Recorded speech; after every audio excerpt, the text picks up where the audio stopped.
হাজারো পরিবারের সাথে এই ভিডিওটা মিলে গেছে। যদি হাতে সময় থাকে তাহলে ভিডিওটা দেখে যাবেন, আর যদি ভালো লেগে থাকে তাহলে অবশ্যই শেয়ার করে দেবেন।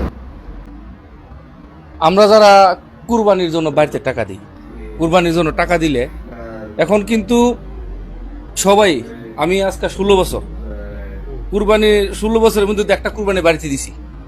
কুরবানির টাকা দিলাম, কুরবানি দেওয়ার সময় বাড়িতে ফোন করে কোনদিন কোনা যায় বাবা দেখ গরুটারে দরটাছে শোয়াইতেছে কুরবানি দিতেছে, হ্যাঁ তুই দেখ, হ্যাঁ এটা আমরা কোনা এই সময় সময় নাই। গরুটা কিনে একটা ছবি দেওয়ার পর আর আমরা খবর লো। আচ্ছা আমি 16 বছরে একটা কুরবানি বাড়িতে দেওয়ার মানে তৌফিক হইছে। 15টা কুরবানি বাড়িতে, 15টা গরু কুরবানির মধ্যে 15 বার হলে 15টা ছবি দিছে, এরপর আর খবর নেই। তোমার কি অবস্থা? আমার হইলো ফোন দিলে কয়েক সময় নাই, পরে ফোন দিও সময় নাই, ফোন দিলে কত আর যতবার ফোন দিই এতবারই পরে পরে টাইম নেই। কিন্তু কুরবানি কার টাকা দেয়? মানে আমরা হড়াইলে আমরা দিয়ে দেয়। তোমার কি অবস্থা? আমার তো সেম সমস্যা। কোরবানি আসার আগে থেকে শুরু করে টাকা দাও পরে টাকাটা দিই, দেওয়ার পরই শেষ, আর আমার খবর লয় না। কোরবানির দিন আমি ডিউটি থাকে, ডিউটি অবস্থায় ফোন করে খোঁজ খবর লই, ফোন ধরার কারোর সময় না। বারবার ফোন দিই, নামাজের টাইমে ফোন দিই, পরে দিই, ফোন কেউ আর উড়া না। একবারে যাই রাত্রে আমার জানা কোরবানির গোস আমরা খাইছি, কোরবান দিছি, 7 আপ খাওয়ার পরে 7 আপ খাওয়ার পরে তাও গোস খাইয়া 7 আপ খাইয়া তারপরে।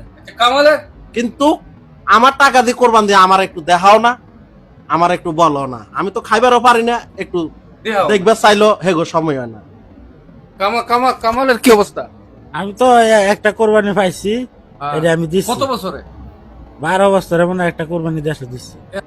তুমি তো তোমার 15 বছর 16 বছরের কাহিনী একটু বলছো, কুরবানি কাহিনী। আমার 16 বছরে ঈদ একটাও দেশে করতে পারিনি, না বড়টা না ছোটটা কোনোটাই না। আমার মতন আছে কিনা কেউ সন্দেহ আছে এই দূরপ্রবাসে।